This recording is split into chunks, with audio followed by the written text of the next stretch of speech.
Okay, great. So thank you very much, David, for the introduction, and thank you for the invitation. I'm delighted to be participating in this seminar series, and I'm very grateful for this opportunity, and I'm very much looking forward to discussing with all of you.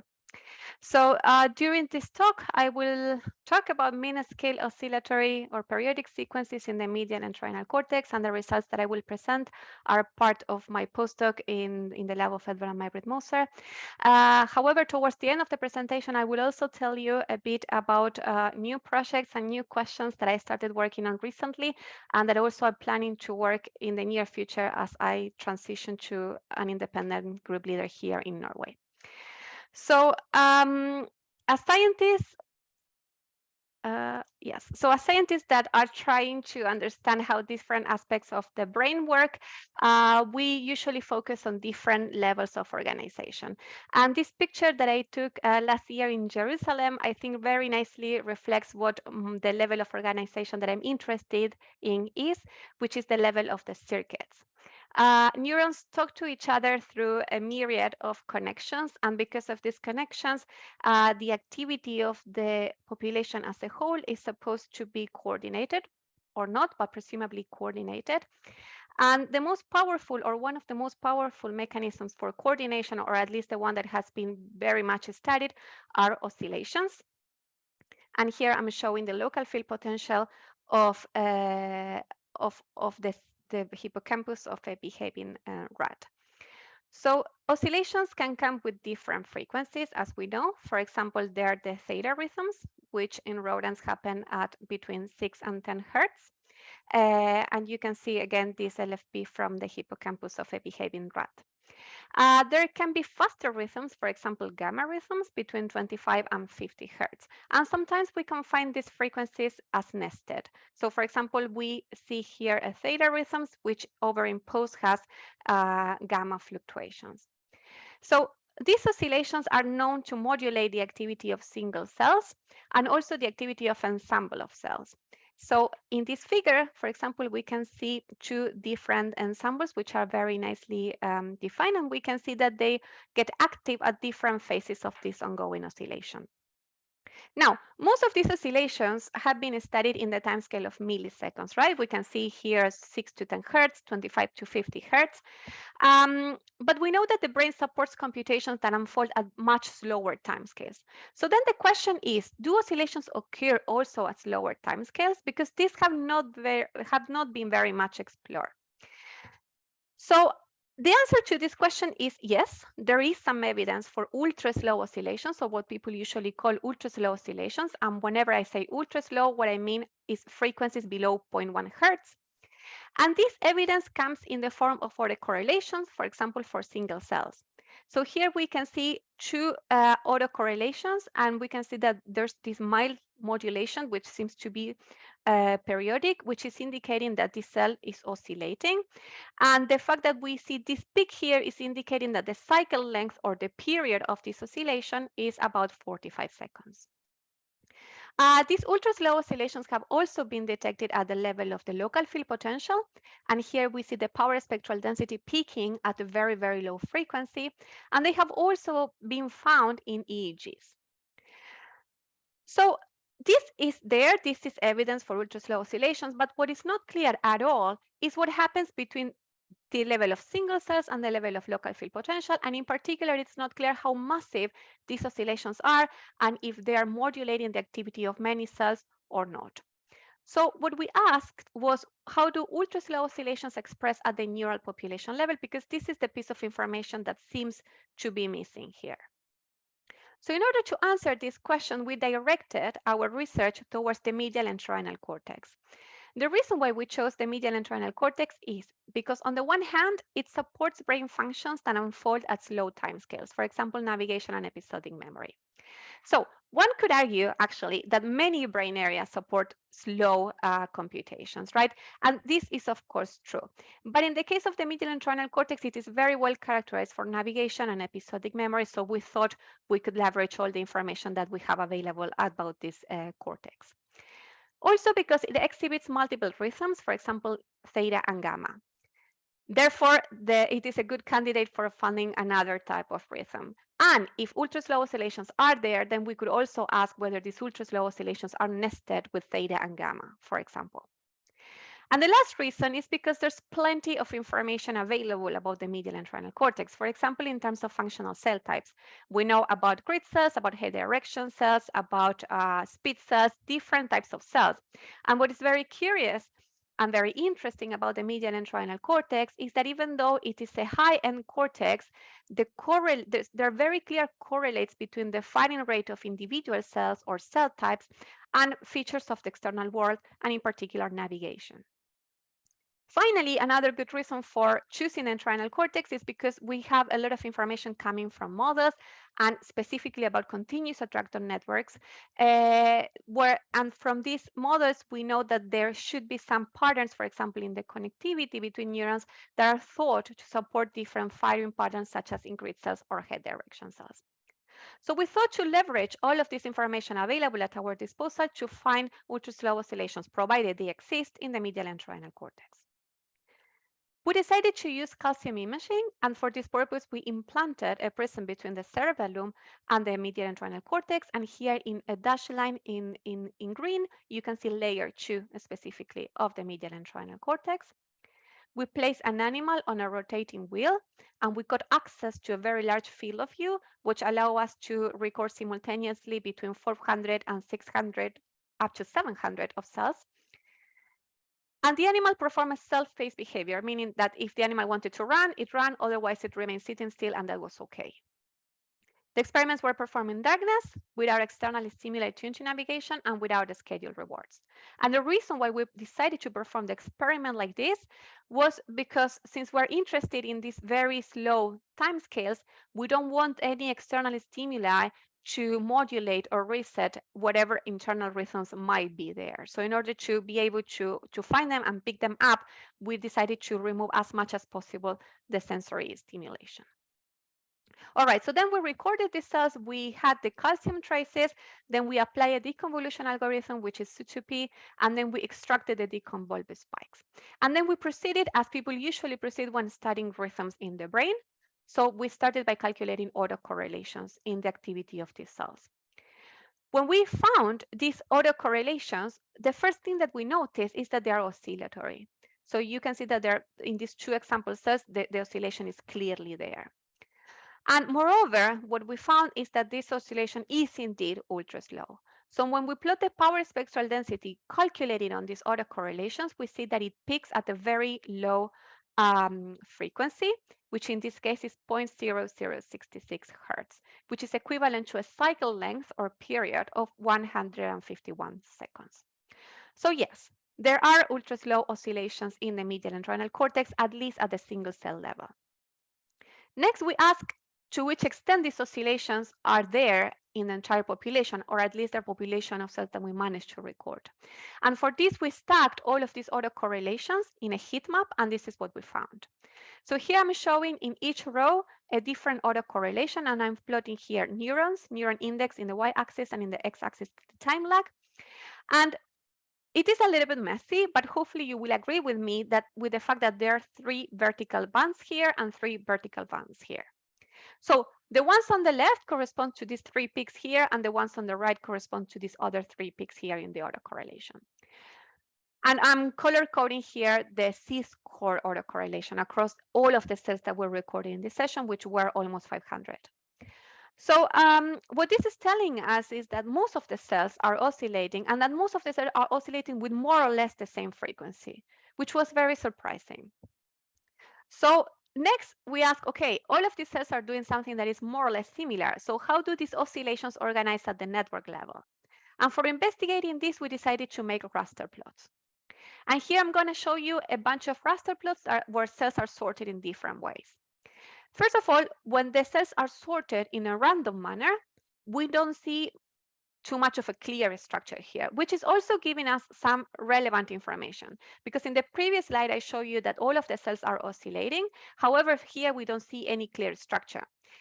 If the main mode of coordination of these cells was through synchronized activity, then we would see columns of focal activity, but we don't see such a thing, meaning that there has to be a pattern hidden in this raster plot that we're not picking up because the cells are sorted randomly. In order to unveil whatever structure was hidden in this raster plot, we decided to sort the cells according to correlation, simply because it's the easy thing to do. So we calculated the pairwise correlation between all pairs of cells. We picked the pair of cells with the highest correlation, and then we sorted all of the cells we sorted all of the cells based on the correlation with one of the cells in this pair with maximum correlation. And when we do that, which is actually, I think, way simpler than the way I phrased it, but when we do that, this is what we find. We find these sequences of activity that span almost the entire population and that repeat one after the other. However, this looks a little bit messy, right? And this could be either because the sequences are messy, and I will get back to this later during the presentation, or because the sorting is not ideal. So in order to investigate this further, we decided to use dimensionality reduction. And we decided to do this because sequences are low dimensional dynamics, meaning that we can describe them with only a few variables. And we decided to use dimensionality reduction, in particular principal component analysis. When we sort the cells using principal component analysis, and I should clarify here that we're not getting rid of any data, we're just using PCA for sorting the cells, but then we keep all of our data as it was in these other two plots, the sequences become way clearer. These sequences seem to span most of the network, are very stereotyped, and repeat one after the other, meaning that we have periodic boundary conditions. We also observe the sequences in the calcium traces, and when we shuffle all of the deconvolved spikes and then apply our sorting methods, we don't see anything at all. And all of this, I should clarify also as well that we also cross-validate, and because of these sequences are so massive and they span most of the session, it doesn't really matter which chunk of the session we use for sorting because we always recover the same dynamics. All right, but so far I only show you a raster plot, and what we want to do is we want to quantify these dynamics. And how can we do that? Well, again, we can make use of dimensionality reduction, and we can embed the activity of the population as a whole onto a low dimensional embedding. And we're going to use PCA simply because it's linear, and whenever we can go linear, we go linear. So we take the activity of the spike matrix where we have as many rows as cells and as many columns as time points, and then we project it onto this low dimensional embedding, and this is what we obtain. So we can see that the activity of the population is traversing a ring-shaped manifold, and hence it is describing circular trajectories. And here I'm color coding according to time, and this is a 1 hour long session. So the fact that the entire population is traversing this ring-shaped manifold makes things very easy for us, because then we can describe the activity of the population as a whole with only one parameter, provided we disregard the changes in the radius of this ring. So we will focus only on this angle, and then the position of the and then the projected and the angle of this projected activity with respect to PC1 would tell us exactly where, then will give us a signature of the state of the population. And I want to show you that this works very, very nicely. And for that, let me show you this raster plot here, where I am overlaying this phase calculated the way it is described in this figure on top of the raster plot. So now, with all of this in mind, we can kind of redefine what a sequence is for us. And a sequence will be just one full turn around this ring-shaped manifold. And from now on, I will talk about sequences, but I will also talk about cycles, because we can also think about these dynamics as an ultra-slow oscillation, but now from a population point of view. And this way, we can define a sequence or a cycle of this ultra-slow oscillation as one full turn around the ring-shaped manifold, as I said before, which means that the phase traverses smoothly the range minus pi to pi, meaning that this will be one cycle, and then we have more and more cycles because we do have one sequence after the other. Then we can extract all of these cycles, and then we can quantify a little bit what's, for example, the duration of these cycles to have a better estimation of how ultra slow these sequences are. And this is exactly what we did. We pulled data across 15 sessions coming from 4 animals, and we built a histogram of the length of these different cycles. Now each cycle is individually identified. Of course, this is up to a phase, right? But it is okay just to identify or have an estimate of the duration of each of the cycles. We can see that some cycles take tens of seconds, but some of them take minutes. So again, we are in the ultra-slow regime, and most of them are about 1 minute long. I also show you in the raster plot before that the sequences are periodic. And the way we quantify it was by just looking at the intercycle interval, meaning that we identified the end of one cycle and the beginning of the next one, according to the definition in the previous slide. And whatever is between is an intercycle interval, and then we measure the duration of those intervals. What we can see is that most of the sequences progress periodically, but some of them are a few seconds or minutes apart, but not most of them. Now, if we combine the information of these two figures, what we can conclude is that most of the session, as we saw in the example session that I showed you before, in most of the sessions, we have sequences during the entire duration of the session, meaning that the sequences can progress uninterruptedly for minutes, right? Almost half an hour, as a matter of fact, in the particular case of this mouse. So here I'm plotting the maximum length of uninterrupted oscillation as a function of the session for one of our 4 animals with ultra-slow oscillations. So let me make a very brief recap of what I told you so far. So far I show you that there are ultra-slow oscillations in single cells in the medial entorhinal cortex, and I show you that these ultra-slow oscillations organize at the network level according to sequences of activity. This is our main finding, and during the rest of the talk, I will continue characterizing this phenomenon by answering very specific questions. This first one is, to which extent do all cells participate in the sequences, and whether these sequences are topographically organized? Meaning what we want to investigate is whether these sequences are super neat, meaning that it is more like a syn-fire chain and one cell fires after the other, which you can already tell from this figure that that's not the case, or whether these are messy sequences. And also we are wondering whether these are traveling waves or not. And I think this is a fair question, right? Because traveling waves are ubiquitous in the brain. Since we're working with the medial entorhinal cortex and the medial entorhinal cortex is highly involved in navigation, we ask whether the sequences are modulated by locomotion. We also wonder whether the sequences are specific of the medial entorhinal cortex and if the medial entorhinal cortex has something special related to the sequences, or if they are in other brain areas as well. And finally, we wonder about what could be the functional role of these ultra-slow sequences. So this is the plan for the rest of the talk. But let me begin with the first one. So in order to address or to wonder or to answer the question of to which extent do all the cells participate in the sequences, we decided to look at 2 different measures. One of them is the degree to which the cells are locked to the sequences or to this ongoing ultra-slow oscillation. And the other one is the extent to which all of the cells are or are not participating in the sequences. It could be, for example, that one cell is skipping one sequence but participating in the next one. So for the locking part, we use a measure that is a locking degree, which is very much used when studying locking, for example, to theta rhythms. It is very much used, for example, for head direction cells. And essentially, we're just looking at the phases of the oscillation at which the spikes of one neuron happen. And then we just calculate a circular mean of these phases, and we look at the resultant length of this vector. When we look at this locking degree, we can see that most of the cells which are depicted in black are significantly locked to this ultra-slow oscillation at the population level, and only a few of them are not, and which are depicted in red, and in gray you can see the shuffle distribution that we use for determining significance. Now, this measure of locking degree is actually in agreement with another measure that we use, which is the mutual information between the spike counts and the phase of this ongoing sequence, and these results are consistent. This is only for one session. When we look at all of our sessions, what we find is that more than 90% of the cells are significantly locked to this ongoing ultra-slow oscillation at the population level.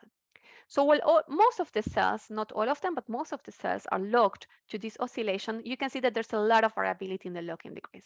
And this is already hinting at these sequences being really messy. The next level of messiness that we studied in these sequences was the degree to which these cells are participating or not in each of the sequence. And let me illustrate this idea with this raster plot. So we have this raster plot, and I'm color coding here 3 different cells, one at the top, one at the middle, and one at the bottom of the raster plot. And now I will show you the calcium traces of these 3 cells. So the arrows are showing the moments in time in which the sequence is taking position at this particular part of the raster plot. Okay, meaning that, for example, at this particular time point for this position of the cell, the sequence was there. The fact that, for example, let's focus on this arrow here, that we have an arrow here and we have a big deflection in the calcium trace is indicating that this cell is participating in this sequence, because this is the moment in which the cell should be firing if it is participating in the sequence. And in this case, in this example cell, you can see that whenever we have an arrow, we typically have a deflection in the calcium trace. The purple case is something intermediate, so we can skip it and we can move on to the orange one, because the orange one is interesting because this one is not participating as much as the blue one. Because, for example, if we look at these 2 arrows here or this arrow here, you can see that there's no a big deflection in the calcium trace, meaning that we will not have the convolved spikes. And actually, you can look at that here in the raster plot because we have missing spikes here, missing spike here, and also for this cell here, we have missing spikes here. So this is just to show you with very specific examples that these cells sometimes skip some of the sequences. And this is also the reason why we needed many cells. I don't think we would have found these sequences if we had access to recordings with fewer cells, right? Because this is very messy. And also the fact that we didn't specifically sort, because usually what studying sequences, we take one cell, we look at the firing rate, then we find the sequence, sorry, the cell that fires next, and that's how we will the sequence. But we didn't do that here. We took an unsupervised approach, and I think that's what enabled us to uncover these very messy sequences. We decided to quantify this using a participation index, which looks at the number of sequences that we need to capture 90% of the firing in each of the cells. And we can see when pulling data of our 15 sessions that this is highly variable. And many cells participate in a lot of the sequences, but some of them don't.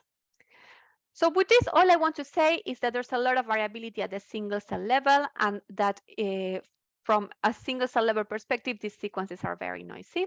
But we saw in the raster plot that they're very striking, meaning that if we want to really quantify the temporal progression, it is better than we take a population approach rather than a single cell approach. And the way we did that was by working with ensembles of cells. So we took all of our cells and we splitted them into ensembles by just using their position in the raster plot. So meaning that we take the first 40 cells and we call that ensemble 1. We take the next 40 cells and we call that ensemble 2, and so on.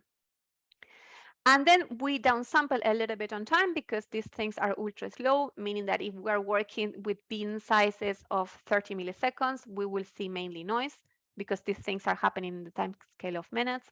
And when we do all of this, I want to show you that we actually preserve the important information, which are these sequences. And here I'm just plotting the firing rate of each of the ensembles as a function of time. We work with 10 ensembles, but the results hold if we are using 50 or 30 ensembles as well. And next, we focus on the ensembles and on the transition probabilities between the ensembles, meaning that we quantify the probability, for example, of transitioning from ensemble 2 to ensemble 3 in consecutive time points. And we didn't fit any model here. We just estimated the transitions from the data directly. When we calculate all of these transition probabilities and we allocate all of these transition probabilities in a transition matrix, this is what we find. This is the oops, I think my PowerPoint crashed. Sorry. I need to share again. This never happened to me before. 1 second.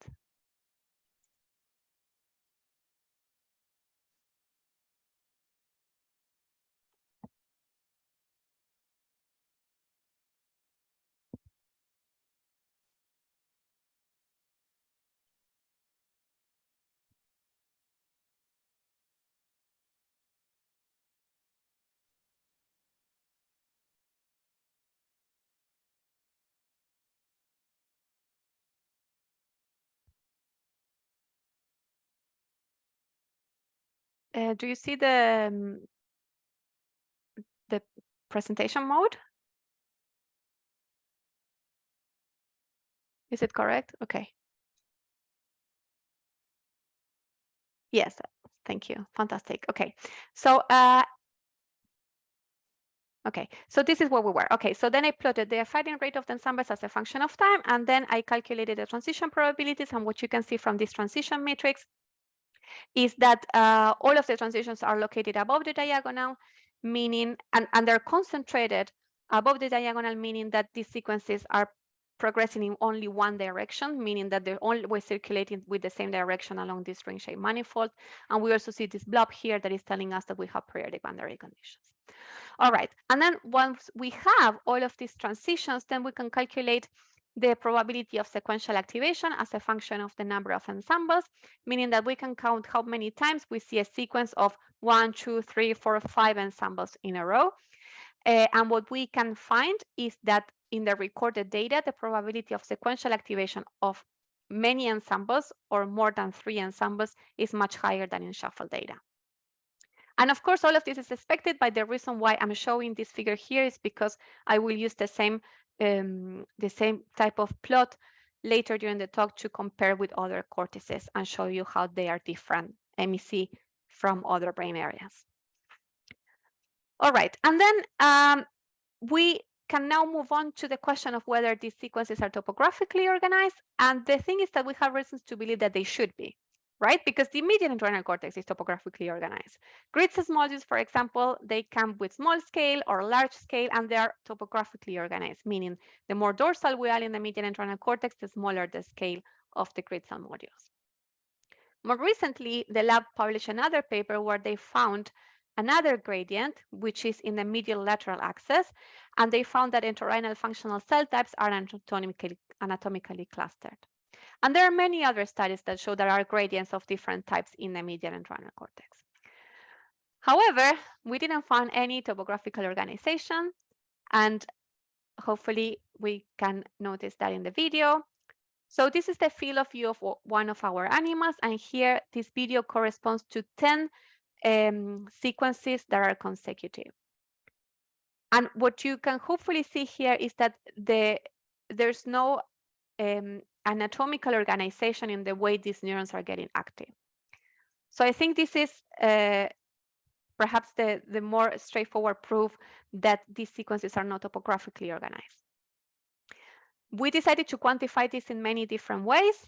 And here I will show you one of them in which we just took our field of view and we color coded the cells according to the ensemble they belong to. And you can see that all of the colors are intermingled, meaning that the cells are intermingled when it comes to their firing preference with respect to the sequences. In red, you can see the cells that are not locked, and these are also anatomically intermingled.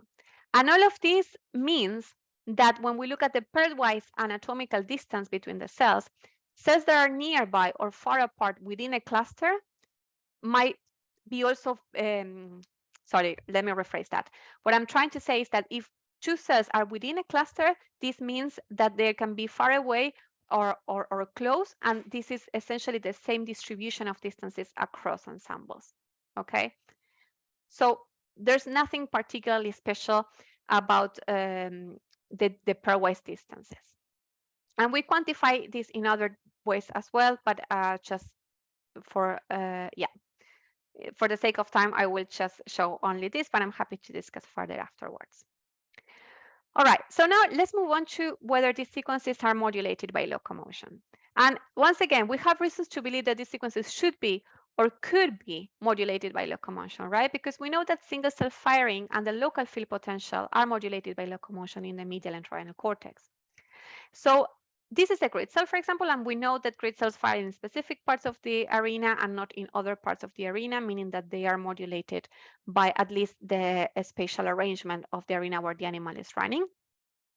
And we also know that the local field potential is modulated by the speed of the animal, right? And we can see that in this figure where we see color-coded the power of this local field potential. But perhaps even more straightforward, we know that when an animal is sitting still, we don't see any theta power in the local field potential, but as soon as the animal engages in locomotion, then we see this beautiful oscillation at 8 Hertz, at least in rodents. So we know that this is very important, at least when analyzing data from the medial and entorhinal cortex, which is what I've been doing here at the Mosel lab. So the situation where our sequences was not as clear as these examples here. And let me show you one example session. So this is another animal different from the one that I showed you before. Again, beautiful sequences that span the entire recording. And we can focus on this part of the session here where we have these 4 sequences. In green or blue, depending on how see the colors, I'm indicating here these frames at which the animal ran at a speed that is larger than 2 centimeters per second, meaning that the speed is larger than 0 here, here, and here. And in the rest of the time, the animal is not moving that much. Sometimes they just kind of want to engage in locomotion and they just don't. And you can see that even though the animal is not running in most of this part of the session, the sequences keep progressing, right? So this is already telling us that these sequences are not restricted to locomotion. And even though they're not restricted to locomotion, I should say that they are modulated in a bit of an indirect manner by locomotion. Because the probability of observing these sequences or this ultra-slow oscillation, given that the animal is running, is much higher than observing this oscillation given that the animal is immobile. When the animal is immobile, we still see it, as I showed you in the previous slide, but it is way more likely that we will find the sequences if the animal is running. So there is some modulation by locomotion, but it is not entirely clear to us how this is happening. And this is one of the things that we want to investigate further in the future. Now, the fact that the sequences keep progressing, even though the animal is sitting still, is already telling us that these sequences are not mapping the position of the animal on the wheel. And let me show you that in this figure. So here I'm plotting the completed laps, meaning how many laps the animal ran on the wheel, as a function of a sequence index. So here I pull all of the sequences in 3 sessions from this mouse. And for example, this dot here is indicating that in the first sequence of the first session, the animal completed 0 laps, meaning that it didn't run enough in order to complete 1 full turn in the wheel. But if now we look at sequence number 20, then the animal completed 3 laps on the wheel, okay? Meaning that during the duration of one sequence, the animal can be doing different things, and this means that can run different amounts of laps on the wheel. And I think this is also because the sequences keep progressing even though the animal is immobile. However, when the animal is running, there's a lot of variability in its behavior. And here I'm showing 2 different histograms, one for speed on the left and one for acceleration on the right. And you can see that this is only when the animal is running, right? So we can see that there are a huge variability in the speed values when we have oscillations, which is the histogram, and again, a variability in the acceleration values, which is the histogram in red here. And the trends of these 2 histograms follow the trends of the speed values that we see in the entire session, right? Which are the full lines, either in blue here or in red here. So all in all, what we're concluding is that when the animal engages in locomotion and we do see the sequences, then there are very different behaviors and the sequences just keep progressing. And we didn't see any relationship between, for example, larger speed values and the sequences progressing faster. All right, so now let me tell you a little bit about what happens in other brain areas, right? Because one fair question would be whether we see this in other brain areas or not. And in order to answer this question, we decided to focus on 2 brain areas, one that is very similar to MEC and one that is very different from MEC, just to have a fair comparison. For the one that is very different from MEC, we focus on the primary visual cortex, which is a sensory area that does not share any functional cell types with the medial and entorhinal cortex. And for the one that is similar to the MEC, we focus on the parasubiculum, which contains grid cells and other functional cell types that are present in the MEC. And importantly, it exhibits theta rhythmicity. And let me check how I'm doing on time. Okay. Okay, so, and also the parasubiculum is a neighbor of the medial and entorhinal cortex. So they are very anatomically nearby. Okay, so these are the two brain areas in which we decided to focus. And first of all, what we did was take the same approach that we did for the medial entorhinal cortex, meaning that we take the deconvolved spikes and then we calculate the autocorrelations and then we stack all of the autocorrelations and see whether there is a shared pattern across the recorded population. And when we do that for parasubiculum and visual cortex, this is what we get. So you can see that in parasubiculum, there's nothing really happening or nothing, I mean, lots of things are happening, but non-clear pattern, right? So we don't see any vertical bands and we don't see any shared frequency and we don't even see a lot of oscillations. There are, but we don't see it very clearly. It's not an emergent thing in the population. The situation with visual cortex was more surprising, or surprising, let's put it like that. Because we found that 100 cells in this example session were oscillating and were oscillating at the same frequency. And we didn't see this coming. We were not expecting this. But it happens and it is there. And I will comment further on this in a couple of minutes. But for the moment, all we can say is that there are no clear oscillations in the parasubiculum. There are some oscillations in the visual cortex. The next question, again, is how this activity at the single cell level organizes at the network level in these two brain areas. And for this, once again, we built raster plots that we sorted according to the same methods that I described at the beginning of the presentation. And by the way, we have many other sorting methods, and I'm happy to comment on that as well. So for the parasubiculum, we didn't see any sequences at all, more of, strange structure, let's put it like that. And for the visual cortex, again, no sequences, but highly synchronized activity. And as a matter of fact, I think these oscillations that we saw before are coming from these epochs here where we see synchronous activity and unstructured activity, synchronous activity and unstructured activity. And none of this is internally generated because as a matter of fact, what happens is that in these conditions, in sensory minimized condition and when the animal is running on a wheel, and remember, this is in darkness, the activity in visual cortex is highly modulated by locomotion. And this is, of course, not new. We already know that, right? But we see it very clearly in our experiment because these epochs where we see synchronized activity in visual cortex is only when the animal is running. So here in this chunk of the session, the animal was not running at all and we don't see much structure. So these oscillations are induced by locomotion in the case of visual cortex, and locomotion is inducing synchronized activity. In parasubiculum, the situation is not as clear and seems to be somehow intermediate between the medial entorhinal cortex, where we saw these striking sequences, and the visual cortex, where there's nothing sequential and mainly synchronized activity. All in all, when we look at these ultraslow oscillations and sequences, we don't see any in parasubiculum or in visual cortex, and we only found them in medial entorhinal cortex. However, there's a little bit of variability because it's not like we always find them. There are some sessions in which we didn't see any sequences. I can comment more on this. It doesn't look like this when we don't see sequences, meaning it's not as different as visual cortex is, but we don't see it. All right, but finally, to quantify a little bit more the differences between parasubiculum, visual cortex, and medial entorhinal cortex, we calculated the probability of sequential activation. So for the parasubiculum, we found that in the recorded data, the probability of sequential activation as a function of the number of ensembles is slightly higher than in shuffled data, whereas it is not significantly different in the visual cortex. So this is kind of suggesting that it is more sequential in the parasubiculum than in visual cortex, although we don't see clear sequences in the parasubiculum. However, when we compare this with the medial entorhinal cortex, we can see that the situation is very different, right? Because the medial entorhinal cortex, of course, we see a much higher probability of sequential activation.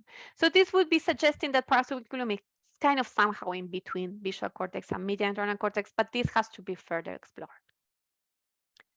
And now I'm approaching I'm approaching slowly the end of my presentation, and I want to tackle one last question, which is what could be the functional role of these sequences, right? Why are they there for? And we have different hypotheses on this.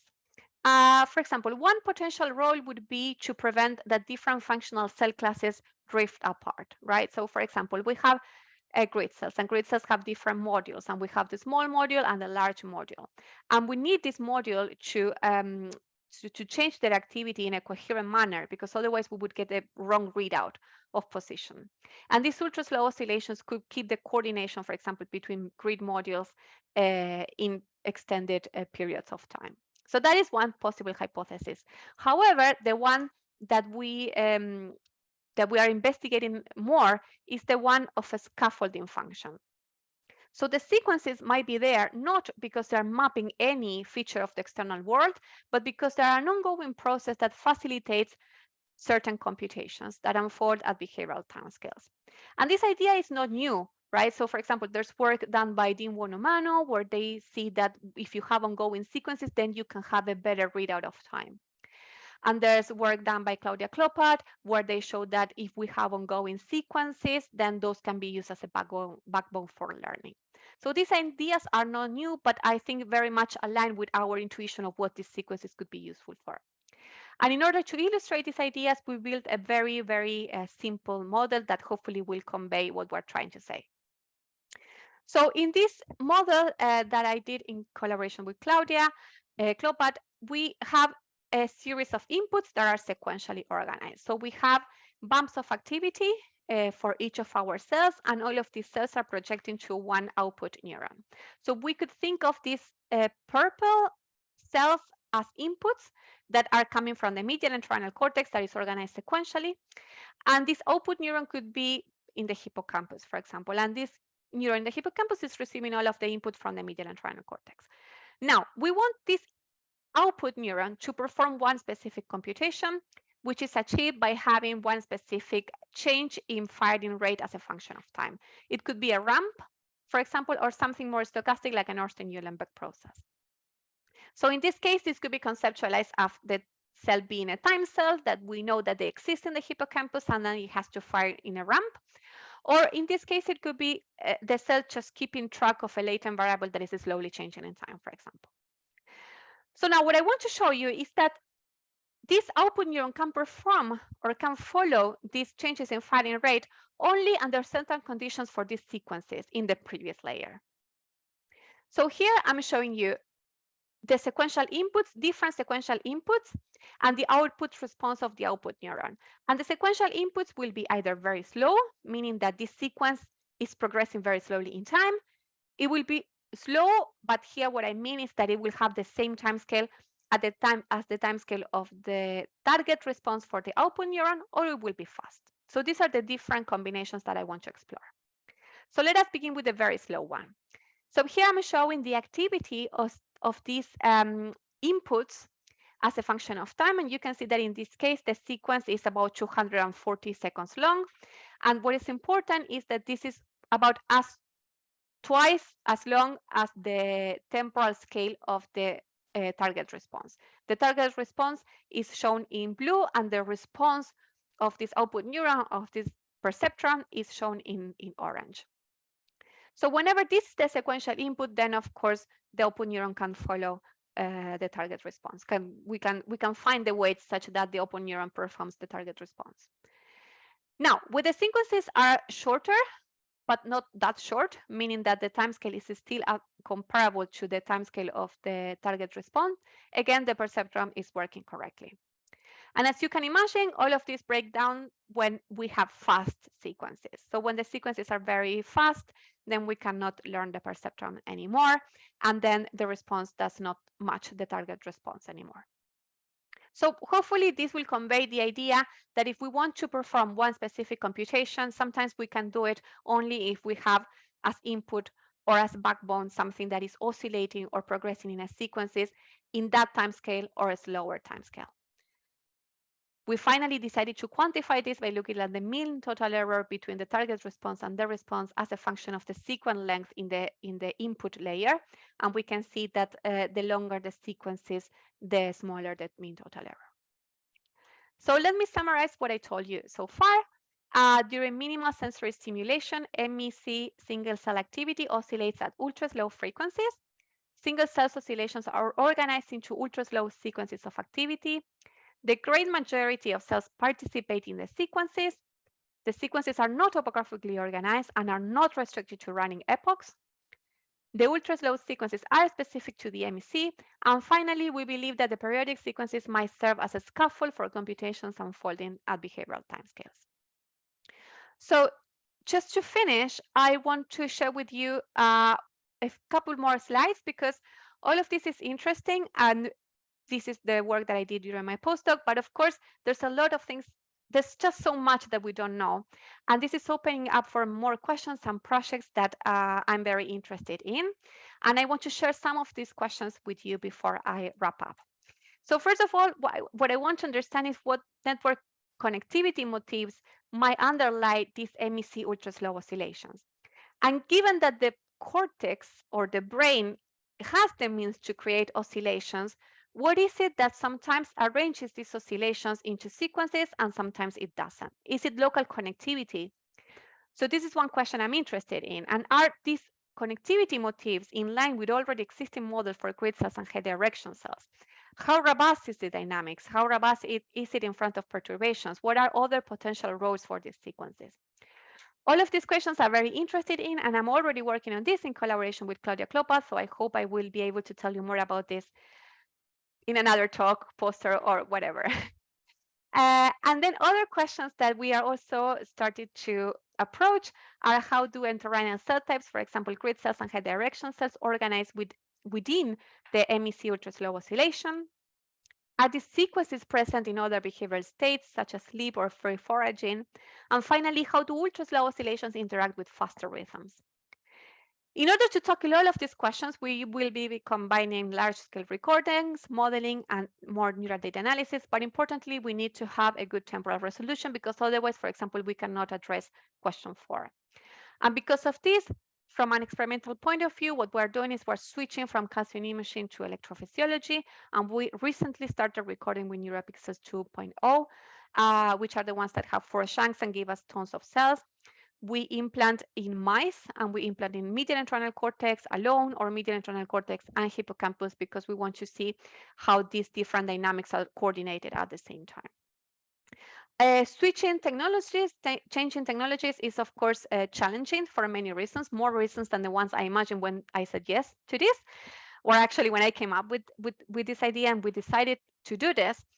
And one of the things is that from an anatomical perspective, it is not the same to do calcium imaging as to do electrophysiological recordings. And for those of you who are not familiar with histology, just let me briefly tell you that these are slices from a brain. These 3 here are entorhinal cortex. This is a little bit too medial, so we can start. This is most likely parasubiculum. But essentially what I want to show you is that this is 1 shank, 2 shanks, 3 shanks, and 4 shanks of our probe. And here the tip of the shank is in layer 5 of entorhinal cortex. Here the tip of the shank is in layer 2. Here the tip of the shank is in layer 1, but a little bit of the shank is in layer 2. And this is not entorhinal cortex. So, but again, very superficial layers. So all I'm saying is that with calcium imaging, we had full access to layer 2.